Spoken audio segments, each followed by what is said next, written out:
Revocata anche la convenzione stipulata con l'ASP di Agrigento nell'ambito dell'inchiesta dell'Università Jean Monnet, ateneo che fa lezione esclusivamente online e che ha rilasciato lauree e titoli di studio in professioni sanitarie non riconosciuti in Italia.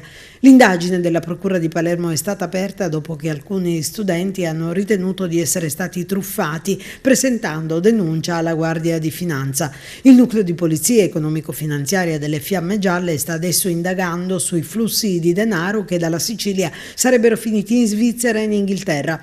Un grande giro di soldi, si parla di circa 20 milioni se si considera che la ritta per medicina sfiorava anche 24.000 euro. Un marchingegno che potrebbe essere stato ideato dal rettore con il supporto di altri che avrebbero avviato tutti gli atti per organizzare il riciclaggio e i reati fiscali conseguenziali contestati dal procuratore aggiunto Massimo Palmeri e dal sostituto Vincenzo Amico.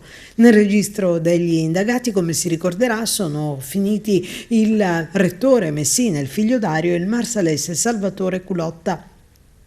Ciò che è strano è che nessuno abbia accertato preventivamente la validità dei titoli rilasciati dall'università, che non avevano alcun valore nella nostra nazione. Per questo sono state revocate tutte le convenzioni stipulate dalle ASP, che hanno così consentito il tirocinio agli studenti, alcuni dei quali lavorando come specializzanti, però curando pazienti senza avere alcun titolo per farlo.